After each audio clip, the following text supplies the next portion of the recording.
எப்பொழுது நாம் பரிசுத்தமாகணும்னு நமக்கு ஒரு சிந்தை வருதோ அதுக்கு பிறகுதான் சுத்திகரிப்பு நமக்குள்ள நடக்கும். சும்மா கூட்டத்துக்கு போகணும்னு ஆசையில நம்ம வந்திருக்கலாம், ஈஸ்டர், அதனால நம்ம எப்படியாவது போய் கொஞ்சம் நேரம் சரிப்படுத்திட்டு வரலாம், ஒரு வாரம் கூட்டம் வச்சிருக்காங்கன்னு வந்துடலாம். ஆனா உனக்குள்ள இருக்கிறதான பலவீனங்கள்ல இருந்து அதுல இருந்து விடுதலை பெறணும்னு உனக்குள்ள ஒரு ஆசையும் ஒரு ஏக்கமும் விருப்பமும் உனக்குள்ள உண்டானாதான் பரிசுத்தமாகுதல் தொடங்கும். உனக்கா விடுதலை வாங்கணும், கத்தருக்காக ஜீவிக்கணும், நம்ம இவ்வளவு புத்தினமா இருந்துட்டோமே அப்படிங்கிற ஒரு உணர்வு தானா வரணும். இன்னொருத்தர் சொல்லி அது நமக்கு பிரயோஜனம் கிடையாது. உனக்கா வரணும். வந்தவொடனே முழங்கால் போட்டு கண்ணுகளை மூடி ஆண்டோடைய சன்னிதானத்தில் போராடி அழுது கத்தி, ஐயோ நான் இந்த காரியங்களை தோல்வி அடைஞ்சிட்டேனே, புத்தி இல்லாமல் நடந்துட்டேனே, மதியினமாக நடந்துட்டேனே, அறிவீனமாக நடந்துட்டேனே, கத்தர் எவ்வளவோ சொன்னாரே, எத்தனையோ காரியங்களை எச்சரித்தாரே, எத்தனையோ காரியங்களை பேசினாரே, நம்ம தூண்டினாரே, ஏவினாரே, கீழ்ப்படியாமல் போயிட்டோமே, தேவனுக்கு சித்தத்துக்கு மாறாக செயல்பட்டோமே, இதெல்லாம் தானா உனக்குள்ள உட்கார உட்கார உட்கார உட்கார உட்கார சரியா ஒரு சுத்திரிப்பு உண்டாயிரும். அதை விட்டுட்டு சும்மா உட்காந்துருந்தா உட்காந்துட்டே இருக்கலாம். எல்லாரும் கண்களை மூடுவோம். இந்த கூட்டத்தின் துவக்கத்தில் இருந்தே நமக்குள்ள ஒரு தெய்வீக உணர்வு உண்டாக வேண்டும். எல்லாருக்குள்ளே நமக்குள்ள ஒரு தாகம் வேணும். ஆண்டவரே நீர் என்னை பரிசுத்தமாக்க ஆண்டவரே. அந்த வேகம் வந்துருச்சுனாலே போதும், உனக்குள்ள தானா ஆவியானது இறங்கி ஒவ்வொருத்தரோடும் தனித்தனியா போராட ஆரம்பிப்பார். பாயிண்ட் சொல்லி தான் இருக்கணும்னு இல்லை, தானாவே அனல் மூழுங்க. ஹல்லேலூயா, ஆமென். யாரும் சொல்லி உனக்குள்ள அக்கினி வர வேண்டாம். நான் தியானிக்கையில் அக்கினி மூண்டது. ஆமென், ஹல்லேலூயா, ஆமென். கூட்டம் தொடங்கி 1/4 மணி நேரத்தில் 1/2 மணி நேரத்துக்குள்ள எல்லாம் வீக். அப்படியா? எல்லாரும் தேவ சமூகத்தில் ஒப்பு கொடுப்போம். Praise the Lord. பிரைஸ். யாத்திராகமம் 1 அதிகாரம் 8. யோசேப்பை அறியாத ஒரு புதிய ராஜன் எகிப்தில் தோன்றினான். நம்முடைய வாழ்க்கையில் இப்ப புதிய சில கெட்ட பழக்க வழக்கங்கள் எல்லாம் நம்ம அநேகருக்குள்ள வந்திருக்கிறது. ஒரு புதிய ராஜன் அப்படின்னா பழைய ராஜன், ஒரு பூர்வ ராஜன் ஒருத்தன் இருக்கிறானுங்கிறத நம்ம என்ன செஞ்சுக்கலாம், புரிஞ்சுக்கலாம். இவர் இப்ப நியூ. இந்த புதிய ராஜன் வந்த பிறகுதான் குழப்பங்கள் என்ன செய்தது, அதிகரித்தது. இஸ்ரவேல் ஜனங்களுக்கு உபத்திரவங்கள் தொடங்கின. ஆனா அதுக்கு முன்னால ஒரு பார்வோன் இருந்தான், அவனும் பார்வோன் தான். ஆனா அவனால எந்த பிரச்சனையுமே கிடையாது. யோசேப்பு சிறைச்சாலையில் இருக்கும் பொழுது அவன் ஒரு அந்நிய நாட்டான்னு தெரியும், எபிரேயன் தெரியும், ஒரு குற்றவாளியாக, ஒரு பெண் விஷயத்தில் குற்றவாளியாக மாறி அவன் எங்கே வந்திருக்கான்னு தெரியும், சிறைச்சாலையில் வந்திருக்கான்னு தெரியும். அப்படித்தானே? பார்வனுடைய பிரதானி தான் யாரு? போத்திபார். போத்திபார் தான் கம்ப்ளைண்ட் கொடுத்து என் ஒய்ஃப்ட்டு எப்படி பிரச்சனைன்னு சொல்லி எங்கே விட்டுருக்கான், ஜெயிலில் வச்சிருக்கான். ஜெயிலில் 1 நாள் இல்லை 2 நாள் இல்லை, எத்தனை வருஷமா இருக்கான், வருஷ கணக்காக உள்ள கிடக்கிறான். வாலிப பிராயத்தில் ஒரு பகுதியை எங்கே தான் போய்கிட்டு இருக்கு, ஜெயிலில் போய்கிட்டு இருக்கு. இப்போ அவனை அழைத்து எங்க கொண்டு வந்துட்டான், ஒரு எபிரேயன்னு தெரியும், ஒரு அந்நிய நபர்னு தெரியும். எபிரேயரை பார்த்தாலே யாருக்கு ஆகாது, எகிப்திற்கு ஆகாது. சாப்பாடு கூட ஒரு பிளேட்ல ஒரு லைன்ல உட்காந்து சாப்பிட மாட்டாங்க, அருவருப்பாங்க அப்படின்னு பைபிள்ல இருக்கு. நம்ம காலில் பார்த்து எகிப்தியர் எபிரேயரோட உட்காந்து என்ன செய்ய மாட்டார்கள், சாப்பிட மாட்டார்கள். அது அவர்களுக்கு அருவருப்பா இருக்கும். அவ்வளவு டஃப்பான ஒரு ஆள். ஆனா அந்த பழைய பார்வோன் என்ன செஞ்சான், பூர்வ பார்வோன். பழையன்னா அவங்களுக்கு எல்லாருக்கும் குழப்பமா இருக்கும், பூர்வன்னு எடுப்போம். பூர்வத்தில் இருந்த பார்வோன் என்ன செஞ்சான், அவனை தூக்கி கொண்டு வந்து தனக்கு அடுத்த ஸ்தானத்தில் என்ன செஞ்சான், உட்கார வச்சான். அவனை உட்கார வச்சு சிங்காசனத்தில் உட்கார வச்சு அழகு பார்த்தான். உன்னுடைய அனுமதி இல்லாமல் என்னுடைய எகிப்தில் ஒருத்தனும் காலம் ஆட்டக்கூடாது, கையும் அசைக்கக்கூடாதுன்னா. 14 வருஷம் எகிப்து ஃபுல்லாக யார் கண்ட்ரோலில் தான் இருந்துச்சு, யோசேப்பு கண்ட்ரோலில். அதுக்கு ரீசன் யாரு, இந்த பார்வோன் தான். யாரும் அவனை போய் ஒன்று என்ன போட்டு கொடுத்தாலும் ஒருத்தரும் ஒன்று என்ன செய்ய முடியாது, பண்ண முடியாது. பார்வோன் இவன் மேல ஒரு நல்ல மதிப்பு வச்சிருந்தான், ரொம்ப மதிப்பு மரியாதை. இவன் வயசு என்ன அவன் வயசு என்ன, ஆனா ரொம்ப டீசென்டா அவனை மதிப்பு கொடுத்து மரியாதை கொடுத்து அழகா அவனை தூக்கி சிங்காசனத்தை தனக்கு அடுத்த ஸ்தானத்தில் வச்சு ஃபுல் கண்ட்ரோல் அவன் கையில கொடுத்துருந்தான். யோசேப்பினுடைய சகோதரர் வந்து விட்டார்கள், புதுசா வந்துட்டாங்க, கண்டுபிடிச்சிட்டாங்க அப்படின்னு சொன்ன உடனே சந்தோஷப்பட்டாள் யாரு, பார்வோனே சந்தோஷப்பட்டான். அப்படியா, பரவாயில்லையே, நல்லதா போச்சே, அவனுக்கும் அந்த அண்ணன் தம்பிலாம் வந்துட்டானா நல்லதுதான். அப்போ அவன் சொன்னான், பைத்தியக்காரி மாதிரி என்கிட்ட என்ன செய்யாத வந்து பேசாத. அப்ப மற்றவருடைய ஜீவனை நீ கசப்பாக்க கூடாது, மற்றவனை நீ என்கரேஜ் பண்ணணும். யாரையுமே என்ன செய்யக்கூடாது, விழுந்து கிடக்கிறவனை தூக்கி விடுறதுக்கு பேர் தான் ஏற்ற துணை. ஒண்டியா இருந்து விழுகிறவனுக்கு ஐயோ, அதனால உனக்கு கல்யாணம் கட்டி வச்சிருக்கு ஏற்ற துணை. நீ விழுந்தா என்ன செய்யணும், அவன் என்ன செய்யணும், உன்னைய தூக்கி விடணும். பரவாயில்ல, ஜெபம் பண்ணலாம், சோமாயிடும். நம்ம போராடுவோம், தேவ சமூகத்தில் என்ன செய்யலாம், வைக்கலாம். பிசினஸ் டல்லாக சின்ன சோர்ந்து போயிடாதீங்க, ஜெபம் பண்ணுவோம். இப்படி ஒருத்தருக்கு ஒருத்தர் என்ன செய்யணும், ஒத்தாசை. இப்போ ஆண் பிள்ளைகள் எல்லாம் நதியில் போட சொல்லியாச்சு. இப்போ யாரையும் தூக்கி போட்டாங்க, மோசையும் தூக்கி நதியில் போட்டாச்சு. வர்றான், நதியில் வர்றான். இப்போ பார்வனுடைய குமாரத்தை அவனை என்ன செஞ்சாச்சு, எடுத்து வளர்க்குறா. எபிரேயனையே ஆகாதுன்னு சொன்னைய இப்போ யாரை மட்டும் வளர்த்துக்கிட்டான் வீட்டில் வச்சு. அப்போ உனக்குள்ளேயும் பட்சபாதம் இருக்குல்ல. உனக்குன்னு சொன்னால் என்னது ஒரு சட்டம், மனைவிக்குன்னா வேற ஒரு சட்டம், மற்றவனுக்குன்னா வேற சட்டமா? மோசை எங்கே வளர்ந்தான்? அரண்மனையில் அட்டகாசமாக வளர்ந்தாங்க. அப்போ உனக்கு காரியம் ஆகணும்னா யாரையும் கூட வளர்த்துக்கலாம். எந்த ஜாதிக்காரங்க கூடயும் சேர்ந்து பிஸ்னஸ் ஆகணும்னா எல்லா ஜாதியும் சேர்ந்து, கல்யாணம் ஆகணும்னு ஜாதியை விட்டுருவேன். அப்படியா? பிஸ்னஸ்லேயும் உன் ஜாதியிலேயே போயேன் பார்ப்போம், வாழ்க்கையில் முன்னேறிடான்னு பார்க்கலாம். போக முடியுமா? இப்போ பார்வனுடைய குமாரத்தின் மகன் மோசைக்கு சான்ஸ் கிடைச்ச உடனே அவனை மட்டும் எங்கே வச்சு வளர்க்குறான்? அவனுக்கு சாப்பாடு வித்தியாசம், ட்ரெஸ் வித்தியாசம். ஆனால் அதே நேரத்தில் இன்னொரு எபிரேயன் பிள்ளை இருந்துச்சுன்னா அவன் நெஞ்சிருது, ஆண் பிள்ளைன்னா நெஞ்சிருங்க, கொன்றுங்கன்னு ரூல்ஸ் போடுறது. ஆனால் இவனை மட்டும் எங்கே உட்கார வச்சு சாப்பாடு? அப்போ உனக்குள்ளேயும் பட்சபாதம் இருக்கு இல்லையா? இதெல்லாம் மாற்றணும். சரி, இப்போ நம்ம சப்ஜெக்ட் வரும். புதிய பார்வனுடைய அடுத்த வேலை மோசையை எதிர்த்தான். யாரோட க்ளோஸாக இருந்தாங்களோ அவனை என்ன செஞ்சான்? யாத்திராகமம் 2ஆம் அதிகாரம் 15ஆம் வசனம். எப்போதும் என்னாச்சு? நீ தானங்க வளர்த்த பாம்ப, நல்லா சாப்பாடு போட்டு மோசையை சும்மா அட்டகாசமாக வளர்த்துட்டு டக்குன்னு இப்போ யாரா மாறிட்டான்? மோசையை கொல்ல வகை தேடிதான். ரொம்ப நல்லா இருப்பாங்க அங்கே, ஒரே பிளேட்டில் சாப்பிடுவான். இங்கே சிவகாசிலையும் இப்படித்தான் 2-3 பிரச்சனை வந்துச்சு. நான் டீல் பண்ண போனேன். அவங்க சொன்னாங்க 24 hours இவன் 2 பேரும் சேர்ந்தே சுற்றுவான்.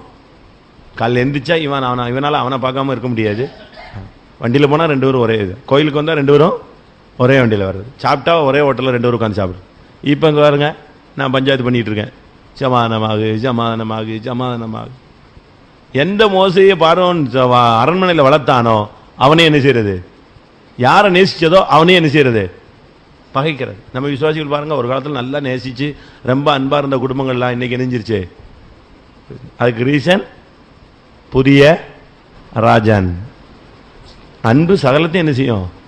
தாங்கும், சகிக்கும். இப்போ பார்வோனே மோசையை கொலை செய்ய வகை தேடினா. இது எதை காண்பிக்குது? ஸ்பிரிச்சுவல்ல வருவோம். மோசே அப்படின்னா என்ன அர்த்தம்? ஜலத்தில் நின்று எடுக்கப்பட்டவனான அப்படின்னா அவனுக்கு என்ன பேரு? மோசே. நம்ம எங்க இருந்து எடுக்கப்பட்டவங்க? ஞானஸ்தானத்தின் மூலமா. நம்ம எதுல இருந்து எடுக்கப்பட்டவர்கள்? ஜலத்தின் மூலமா எடுக்கப்பட்டவர். இப்ப அந்த மோசையை என்ன செய்யறான்? கொலை செய்ய ட்ரை பண்றான். அப்படின்னா என்ன அர்த்தம்? ஞானஸ்தான சத்தியத்தில் நீ பண்ண உடன்படிக்கையை அழிக்க பார்க்கிறாய். ஞானஸ்தான சத்தியத்தில் நீ என்ன உடன்படிக்கை பண்ணிருந்தீங்க? இனிமே என்ன செய்ய மாட்டேன், உலகம் வேண்டாம், இனிமே பாவமே என்ன செய்ய மாட்டேன், செய்யவே மாட்டேன், இனி ஒழுங்கா கோயிலுக்கு வருவேன், ஒழுங்கா கூட்டத்துக்கு வருவேன், ஒழுங்கா ஜபத்துக்கு வருவேன், இனிமே நான் இயேசு பிள்ளையா இருப்பேன். உனக்கு நல்மன சாட்சியின் உடன்படிக்கைன்னு ஒரு உடன்படிக்கை என்ன செஞ்சது? ஞானஸ்தானத்தில் கிடைச்சது. இப்போ அவனே என்ன செய்யற? நீ ஜலத்திலிருந்து எடுக்கப்பட்டு வளர்க்கப்பட்டதான மோசைய, உன்னால வளர்க்கப்பட்ட மோசையை யாரை ட்ரை பண்ற? நீ பண்ணின உடன்படிக்கை நீயே உடைக்க முற்படுகிறாய். நீ பண்ண பிரதிஷ்டையை யார் உடைக்கிறது? நீயே உடைக்கிற. பாவமே செய்ய மாட்டேன்னு சொன்ன நீ இப்ப பாவத்தை தண்ணீர் போல நினைச்சிற குடிக்கிற. முந்தி ஜபத்துக்கு உனக்கு நேரம் இல்லை நேரம் இல்லைன்னு, இப்போ ஜப நேரத்தையே நீ சுத்தமா விழுங்கிட்டு மணிக்கணக்கா உட்காந்து ஸ்போர்ட்ஸ் பார்த்துட்டு இருக்கிற. அப்ப நல்மனசாட்சியின் உடன்படிக்கைய, ஞானஸ்தானத்தில் நீ பண்ணின உடன்படிக்கையெல்லாம் என்ன செய்யற? நீ இப்போ என்ன ட்ரை பண்ற? கொலை செய்ய, இல்லாம ஆக்குறதுக்கு ட்ரை பண்ற. விசுவாசிங்கிற பேஸே இல்லாத அளவுக்கு நீ அதை என்ன செய்யற? கொண்டு வர பார்க்கிறாய். அடுத்து யாத்திராகமம். என்னது மோசே புதுசா? என்ன நான் சொல்லாம புதுசா ஒன்று சொல்றீங்க? வாசிங்க பாப்போம். யாத்திராகமம் 5ஆம் அதிகாரம் முதல் 2 வசனம். இப்போ சொன்னா கர்த்தர் ஆராதிக்கிறதுக்கு ஜனங்களை அனுப்ப சொல்றாருன்னா இவன் என்ன சொன்னா? கர்த்தரா அப்படின்னா அது யாரு? எவ்வளவு துணிகரமான பேச்சு வந்துருச்சு பாருங்க. நீ ஒரு சாதாரண மனுஷன், ஆனா இப்ப நீ உன் வாயில இருந்து வர்ற வார்த்தை என்னது? பாஸ்டர் சொன்னார். பாஸ்டர் சொன்னா கீழ்ப்படினா அவர் சொல்லுவாரு, அதுக்கு நான் எங்க கீழ்ப்படினோம்? அவர் யாரு? அவர் இருப்பார் 4 மாசம் இருப்பாரு, 4 வருஷம் இருப்பாருங்க. அதுக்கு பிறகு நாங்க தாங்க எங்க இருக்க போறோம்? சபையில் இருக்க போறோம். அவர் சொல்றது சொல்லுவார், அவருக்கு தெரிஞ்சதை சொல்லிட்டு போவார். இது எல்லாரும் கடமை. எல்லா பாஸ்டரும் வந்தா சொல்லிட்டு போறதுக்கு என்னது அவங்களுக்கு வேலை. அவர் யாரு? அவர் சொன்னா நான் கேட்கணும், என்ன எப்படி இருக்கு? பார்வோன்ட்ட அவன் கேட்கறான், கர்த்தர் சொன்னார். கர்த்தரா? கர்த்தர் யார்? இப்ப எவ்வளவு துணிகரமான பேச்சு வந்துருச்சு, எவ்வளவு துணிகரமான பேச்சு. தேவனையே அலட்சியம் பண்ற ஒரு போக்கு யாருக்கிட்ட வந்துச்சு? புதிய ராஜனுக்குள்ள வந்துருச்சு. ராபோஜனம், இந்த ராபோஜனம் இல்லைன்னா அடுத்த ராபோஜனம் எடுக்கலாங்க. என்னங்க பெருசு இது? ஒரு ராபோஜனம் கெட்டு போனா என்ன செத்தா போயிடுறேன்? கத்தடைய பந்தி நீ என்ன செய்யறப்பா? அலட்சியம் பண்ற, அசட்டை பண்ற. சுத்திரிச்சு எடுக்கணுங்கிற சிந்தை இல்லை. அடுத்த ட்ரிப் எடுத்துக்கிட்டுவான், இதெல்லாம் சகஜம் அப்படின்னு நம்ம இன்னைக்கு ரொம்ப அசத்தையா வந்துட்டோம். யார் கர்த்தர்? யார்? அவன் கேட்குறான். இவன் சொல்றான், கர்த்தர் ஜனத்தை போக விட வேண்டும் என்று சொல்லுகிறார். அப்படிலாம் அவனுக்கு என்ன செய்யாது, சான்ஸே கிடையாது. உடனே அவன் சொன்னான், இந்த ஜனங்கள் சும்மா இருக்கிறாங்கப்பா, இவங்களுக்கு இன்னும் என்ன செய்ய, வேலையை கூட்டுன்னா. 9ஆம் வசனம்.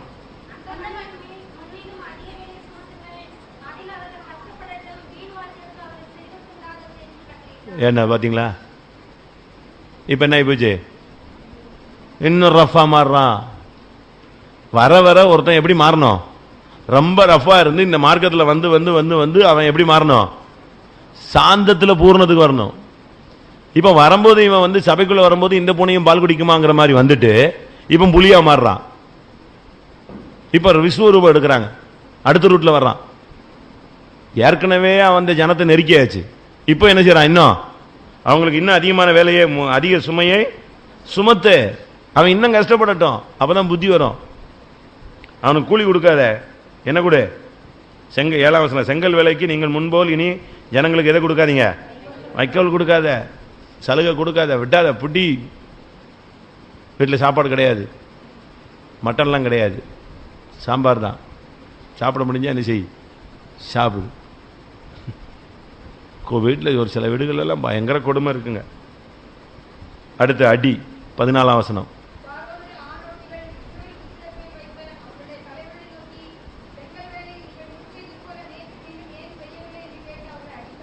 அடி.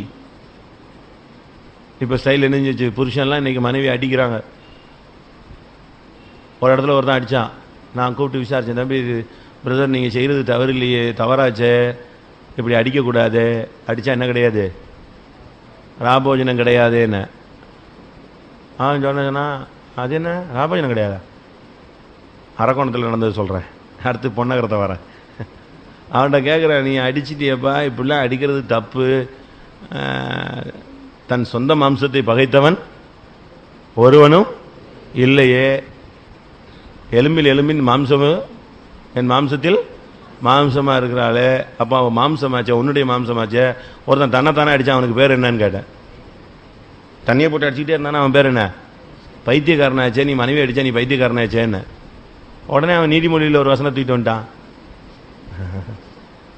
என்ன வசனம்?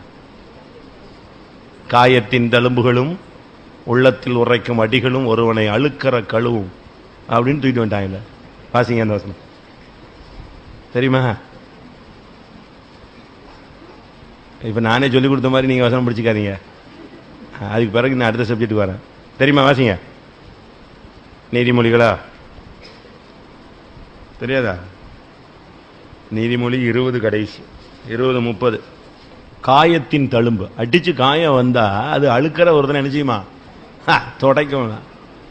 நான் சொன்ன உனக்கு ராபோஜனமே கிடையாது, ஆளு கிளம்பு, நீ கிளம்புறதுக்குள்ள ஒளிய பாரு. நீ என்ன வசனத்தை பிடிச்சி வச்சுட்டு உட்காந்துட்டு இருக்கிற? அதே மாதிரி பொன்னகரத்தில் ஒருத்தன் அடிச்சான். நான் சொன்னேன், நான் ரொம்ப கேஷுவலாக பேசினேங்க, சும்மா. அப்போ தான் மாடியிலேருந்து ஏதோ ஒரு ஃபோன் பேசிட்டு கீழே ஒரு கட்டில் இருந்துச்சு, படுத்துக்கிட்டே இருந்தேன். படுத்துட்டு இருக்கும்போது திடீர்னு அந்த சிஸ்டர் வந்துச்சு, டக்குன்னு எந்திரிச்சு உட்காந்தேன். என்னம்மான்னு கேட்டேன். அடிச்சு விட்டாரு அப்படின்னு. நீ இங்கே உட்காந்துருந்தான். என்னப்பா அடிச்சியாமே அப்படின்னு கேட்டேன். அம்மா தப்பண்ணா அடித்தேன். என்னவோ சொன்னான். ஐயோ தப்பாச்சே, நீ இத்தனை வருஷம் இப்படி இருந்துட்டு இப்படி தவையக்கூடாது, அடித்தா ராபோஜனம் கிடையாது அப்படின்னு ஒரு வார்த்தை சொன்னேன். அவன் சரட்டுன்னு பாம்பை விட ஸ்பீடாக ஸ்பீரிட்டான். அவன் சிஎஸ்சிலேருந்து அவன் சொன்னதை கேட்குறீங்க, நான் ஜிபிஎம்ல இருக்கேன், பிறந்ததே ஜிபிஎம், நான் சொன்னதை கேட்க மாட்டேங்கிறீங்க. என்ன சிபிஎம்லேயே பிறந்ததுனால அடிக்கலான்னு பெர்மிட்டா, சிஎஸ்என அடி வாங்கணும்னு பெர்மிட்டா, என்ன ஒன்றுமே புரியலையேன்னு பேசினேன், அவ்வளோதான். எனக்கு அவனுக்கு இன்னைக்கு வரைக்கும் ஆகலை. எனக்கு அவனுக்கும் இன்னைக்கு வரைக்கும் என்னை பார்த்தாலே அவனுக்கு டென்ஷன் ஆகிடும். நான் சொன்னேன், எவ்வளோ சொல்லி பார்த்தேன், கேட்கவே இல்லை, வாக்குவாதம் ஆயிடுச்சு. அவன் மைண்டு டிஸ்டர்ப் பண்ண மாதிரி பேச ஆரம்பிச்சான். நான் உடனே அவங்க ஒய்ஃபை கூப்பிட்டு, நீ இவனை கூட்டு போயிடு, நானும் டென்ஷன் ஆகிடுவேன், நான் இவனோட டென்ஷன் ஆன பார்ட்டி, நீ கூட்டு போயிடு ஃபஸ்ட்டு, இவனை வெளியே சர்ச்சை விட்டு வீட்டுக்கு கொண்டு போய் சேர்த்துருன்னு சொல்லிட்டேன். போயிட்டான். அடுத்து திருப்பியும் சர்ச்சில் 2-3 ட்ரிப்பு டிஸ்டர்ப் பண்ணான். உடனே அவனுக்கு 144 கொடுத்துட்டேன். இனிமேல் சர்ச்சுக்குள்ளே நினைச்சக்கூடாது, காலே வைக்கக்கூடாது, நான் இருக்கிற வரைக்கும் வைக்கக்கூடாது. அதுக்கு பிறகு உனக்கு நான் மதுரையில் இருக்கிற வரைக்கும் உனக்கு இதே கண்டிஷன் தான், மதுரை லோக்கலில் இருக்கிற வரைக்கும் உனக்கு இதுதான் பிடிச்சிச்சு. திருப்பி சென்டருக்கு போயிட்டான். சென்டர் போயிட்டு திருப்பி வந்தான். இப்போ நான் டிரான்ஸ்ஃபர் ஆகிற பிறகு திருப்பி அதே 144 போட்டு எங்கே விட்டுருக்காங்க, சென்ட்ரல் ஜெயிலே விட்டுருக்காங்க, சென்டர் போய் தம்பிலே. அவனுக்கு கொஞ்சம் கூட உணர்வே கிடையாது. உணர்வுன்னா சுத்தமாக என்னன்னே கிடையாது. அடிக்கிறது தவறு, பிள்ளைகளை அடிக்கலாம். பிள்ளைகளை அடித்து என்ன செய்யணும், கண்டித்து என்ன செய்யணும், பிள்ளையை பிறம்பினால் அடித்தால் சாக. அவனை அடித்து வளர்க்கணும், அவனை அடித்து வளர்க்குறது கிடையாது. இவங்க அடித்தா இவர் ஏன் நான் பெற்ற பிள்ளை நீ எப்படி அடிக்கலாங்கிறது. அம்மா அடித்தா அப்பா குறுக்க வர்றது, அப்பா அடித்தா அம்மா குறுக்க வர்றது. ஏங்க அவங்களுக்கெல்லாம் பெற்றாதாங்க தெரியும்னு யார்கிட்ட சொல்கிறது, புருஷன் சொல்கிறது. இப்படி ஏடா உடம்பை பற்றி கடைசியில் பிள்ளைகளை எப்படி வளர்த்துறது, காட்டு மரம் மாதிரி வளர்த்துறது. காட்டு கழுதையை தன்னிச்சையாக விட்டவன் யார், அது விட்டுற வேண்டியதான், சுற்றிட்டே இருக்கும். அது அப்படி விடப்பட்ட விசுவாசிகள் பிள்ளைகள் 100கணக்கில் ஒவ்வொரு சபையிலும் இருக்குது. காட்டு கழுதை மாதிரி விட்ட கேஸு ஒவ்வொரு சபையிலையும் 100கணக்கில் கிடக்கு. அதனால் இவங்க அடிக்க ஆரம்பிச்சிட்டான். புதிய ராஜனுடைய கொள்கை என்னது, அடித்தல். இஸ்ரவேல் ஜனங்களை அடின்னு அடிச்சு அவங்க பார்த்தாங்க, அடியே அப்பா இது என்னடா இது, பார்வோனிடத்தில் இந்த பார்வம் வந்ததுலேருந்து எங்களுக்கு என்னது உபத்திரம் தொடங்கிடுச்சு, பயங்கர உபத்திரம். இப்பொழுது மோசே அவங்க முன்னால் போய் அற்புதம் செய்கிறான். அவனுக்கு மண்டையில் ஏதாவது ஏறிச்சா, அற்புதம் நடந்துருச்சு, அவன் ஏதாவது செஞ்சானா, இவன் ஒரு கோலை போட்டு சர்ப்பத்தை உண்டாக்குனான். அவன் உடனே யாரை கூட்டு வந்தான், நம்ம விசுவாசி இப்போ அந்த லெவலுக்கு வந்துட்டான்ல. நல்ல நேரம் பார்க்கறது, ஜாதகம் பார்க்கறது, கைராசி பார்க்கறது, நியூமராலஜி பார்க்கறது வந்துருச்சு நம்ம விசுவாசியும். என்னங்க இப்படி நம்பர் எடுத்திருக்கீங்க, அது நம்பர் பார்த்தேன், இந்த நம்பர் பார்த்தேன் 1 2 3 3 2 5 என்னென்னோ சொல்லிட்டான் சடன்னு. எனக்கு ஒன்றுமே புரியல, என்னடா இது. அதனால் இது ஒத்தப்படை கரெக்டு, சூப்பர் நம்பர்னா.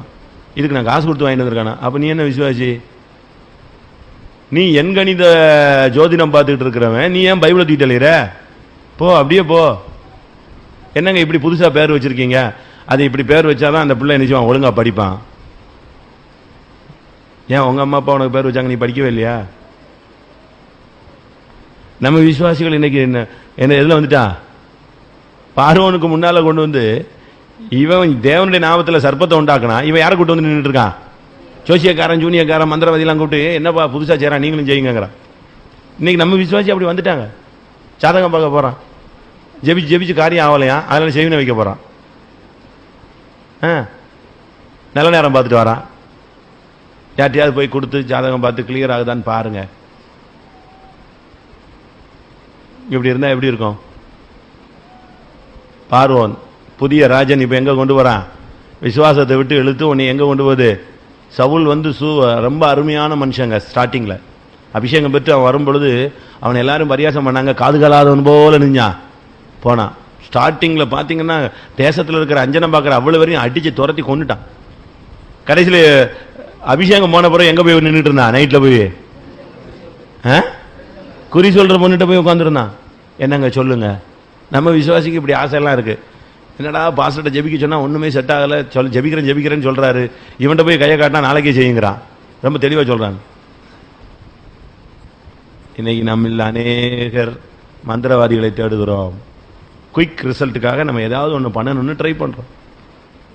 இப்போ அற்புதங்கள் நடந்தாலும் அடுத்து வாதம் வருது. இவனுடைய இந்த பார்வோனுடைய கீழ்ப்படியாமையினால முழு தேசமும் பாதிக்கப்பட்டுச்சு. 10 வாதம் அனுப்பினார். யாருக்காக?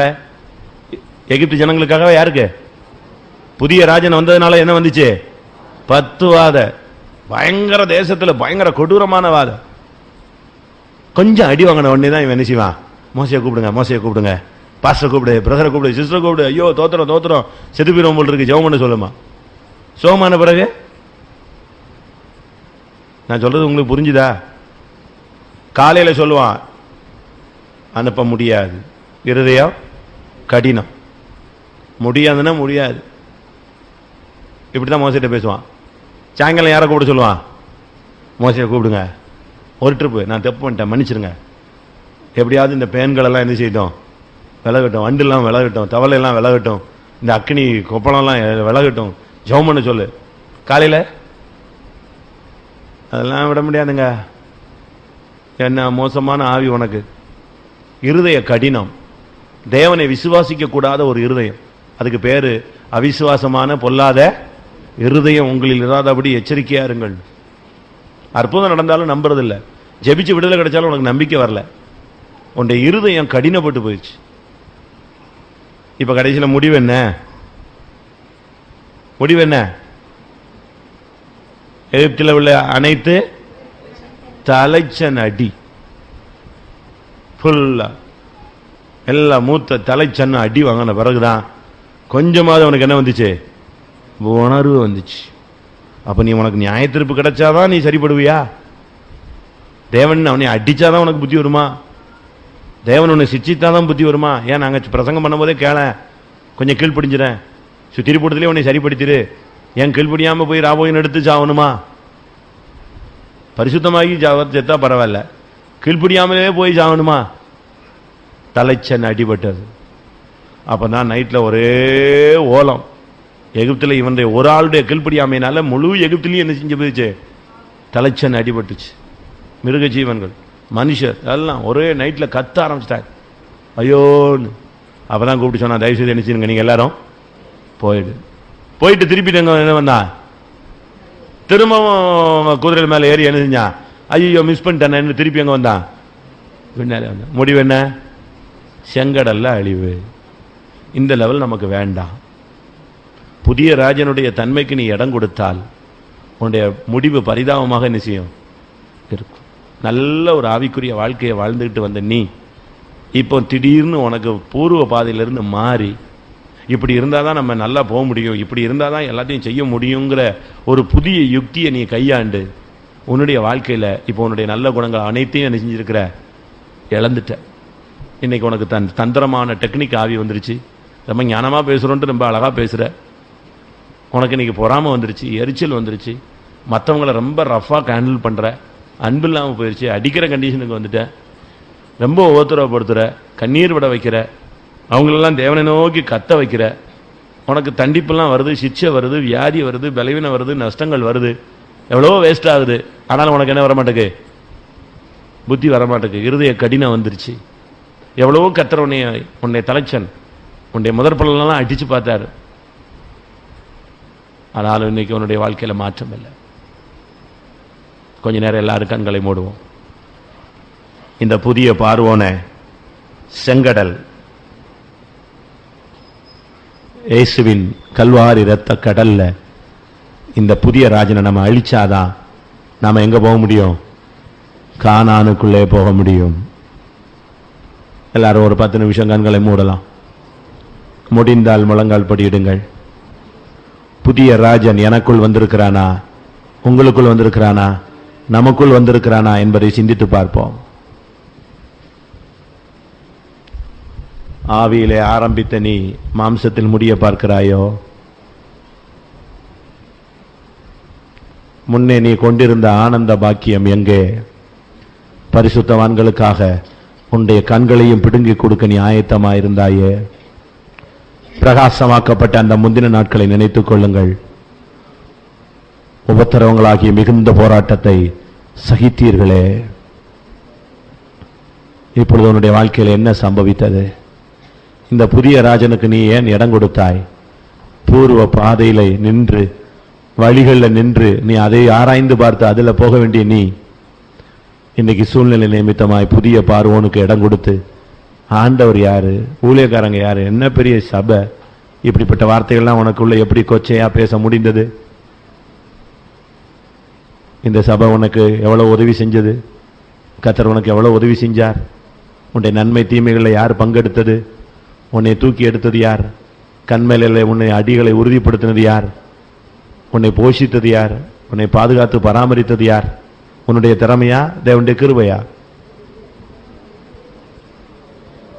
ஒன்றுமில்லாத இடத்துல உருவாக்கின கர்த்தர் உன்னையும் பெரிய மனுஷனாக்கி பூமியில் உள்ள பெரிய ஜனங்கள் மத்தியில் உன் தலையை உயர்த்தி பெரியோருக்கொத்த நாமத்தை உனக்கு தரித்து உன்னுடைய பந்தியை கொழுமையுமாய் மாற்றி உனக்கும் ஒரு குடும்பத்தை கொடுத்த உன்னையும் ஒரு தெய்வீக சந்ததியாய் உருவாக்கி சபையில வைத்திருக்கும் பொழுது நீ ஏன் புதிய ராஜனுக்கு இடம் கொடுக்கிறாய்? ஏன் உனக்குள்ள கொடுமையின் சுபாவம்? ஏன் ஒடுக்குகிற சுபாவம்? ஏன் மற்றவர்கள் மேல பாரத்தை சுமத்துகிறாய்? எரிச்சல் அடைகிறாய்? ஏன் உன் ஜெயமான வாழ்க்கையை நீயே நஷ்டப்படுத்துற? உனக்கு ஜெபிக்க முடியும், ஆனா ஜெபிக்கிறது இல்ல. விழித்திருக்க முடியும், ஆனா படுத்து தூங்குற. நேரத்தெல்லாம் வீணாக்குகிற, பணத்தெல்லாம் வீணாக்குகிற, உன்னுடைய சிந்தையெல்லாம் நீ கெடுக்கிற. ஏன் அந்த நேரத்தை தேவ சமூகத்தில் கழிக்கலாமே? ஆரம்ப காலத்தில் தேவ சமூகத்தில் நின்ற காலங்களை சிந்தித்து பார். கண்ணீரோடு, விழிப்போடு, பக்தி வைராக்கியத்தோடு, தெய்வீக வாஞ்சையோடு அந்த நாட்கள் எங்கே? இன்னைக்கு மோசையோடு நீ போட்டிக்கு போட்டி நிற்கிறாய். தேவனுடைய ஜனத்தோடு, தேவனுடைய ஊழியர்களோடு எதிர்த்து நிற்கிறாய். நேரடியாக எதிர்க்க முடியாட்டாலும் உன்னுடைய கருத்து வேறுபாடுகள் உனக்குள்ள ஒரு போராட்டம் எழும்பிக் கொண்டே இருக்கிறது. தாழ்த்து. அற்புதங்கள் எவ்வளவு செய்தார்? ஏன் உன் இருதயம் கடினப்பட்டு போயிருச்சு? எவ்வளவு வியாதியை சுகமாக்கினார்? ஏன் உன் இருதயம் கடினப்பட்டு போயிடுச்சு? இன்னைக்கு உன்னுடைய ஆசீர்வாத குறைச்சலுக்கு யார் காரணம்? நீதான். தலைச்சன் கெட்டு போனதுக்கு காரணம் நீதான். எல்லாரும் தாழ்த்துவோம். கொஞ்ச நேரம் தேவனை நோக்கி நாம் கூக்குரலிடுவோம். ஆண்டவரை நோக்கி அபயமிடுவோம். கண்ணீரோடு தேவ சமூகத்தை தேடுவோம்.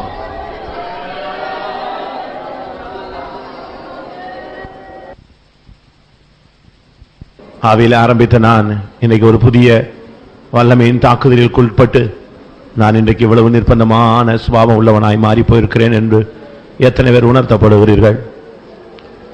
அப்படி உணர்த்தப்படுவது உண்மையானால் எழுமி நீங்கள் அறிக்கையிட்டு அந்த புதிய வல்லமையிலிருந்து ஒரு பெரிய விடுதலையை பெற்று பூர்வ அனுபவத்துக்குள்ளே நாம் கடந்து வருவோம்.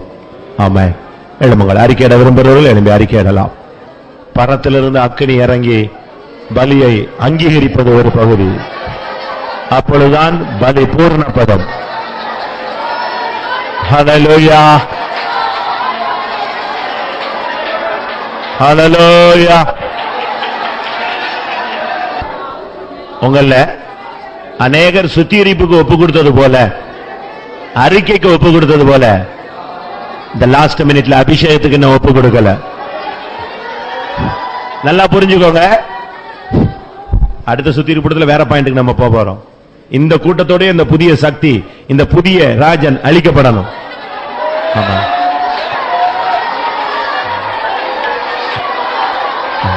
ஆமென், ஆமென். நீ எந்த பகுதியில் இருந்தாலும் இப்ப அக்கினி வரப்போகிற. கர்த்தர் உன்னுடைய மனஸ்தாபத்தை கண்டிருக்கிறார். உன்னுடைய இருதய வேதனையை அவர் பார்த்திருக்கிறார்.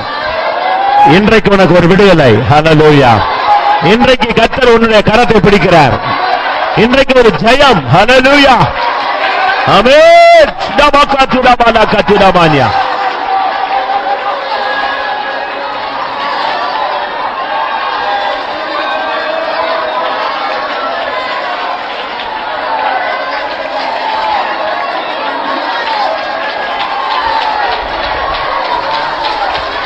Hallelujah, hallelujah. Amen. Tuna balaka tuna kana baka tuna imana. Yo, dina balaka tuna baka tuna mani ana baka rabaga. Hallelujah. அபிஷேகம் அக்கினி இறங்கட்டும் ஆண்டவரே. வல்லமை இறங்கட்டும் ஆண்டவரே. தேவரீர் ஆவியினால பராக்கிரமம் செய்யும் ஆண்டவரே. ரபாலா பaka ரபாலா பாலா. பாவ கரைகள் நீங்கட்டும், பாவ பிடிகள் ஒழியட்டும், புதிய ராஜன் முற்றிலும் அழிக்கப்படட்டும். ஹல்லேலூயா.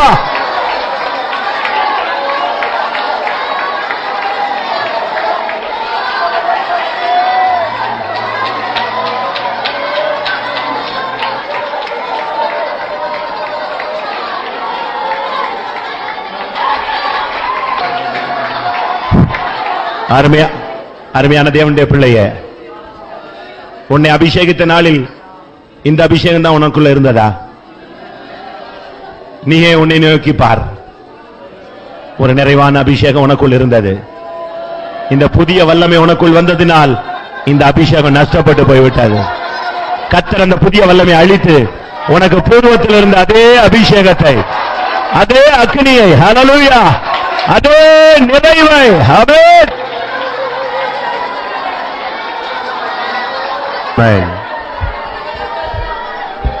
ஆமென்.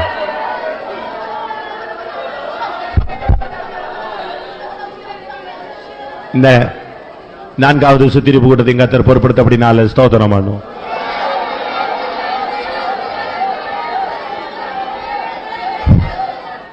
இன்னும் ஒரு சிலருக்கு நேரம் தேவைப்படுது. நீங்க தயவு செய்து வீட்டில் போயும் ஆண்டோடைய பாதத்தில் இந்த இரவுல விழுங்க. அந்த புதிய சக்தி உன்னை அழித்து போடாதபடி, உன்னை நியாய தீர்ப்புக்கு கொண்டு போய் நிறுத்தி விடாதபடி இரவிலும் தேவ சந்நிதியில போராடுங்கள். இன்னும் ஒரு ஆழமான சுத்திகரிப்பை கர்த்தர் கட்டளையிட முடியாது. ஸ்தோத்திரம் பண்ணுவோம்.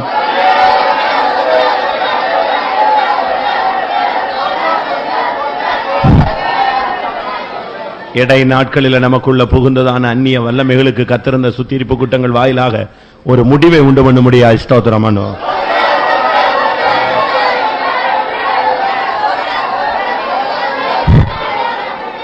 மீதியான சுத்திகரிப்பு கூட்டங்களுக்கு ஸ்தோத்திரம் பண்ணுவோம். எல்லா ஜனத்தையும் கொண்டு வந்து சுத்திகரித்து பரிசுத்தமாக்க முடியாது. ஸ்தோத்திரம் பண்ணுவோம். எல்லா துதி கன மகிமை அவருக்கே செலுத்தி ஸ்தோத்திரம் பண்ணுவோம்.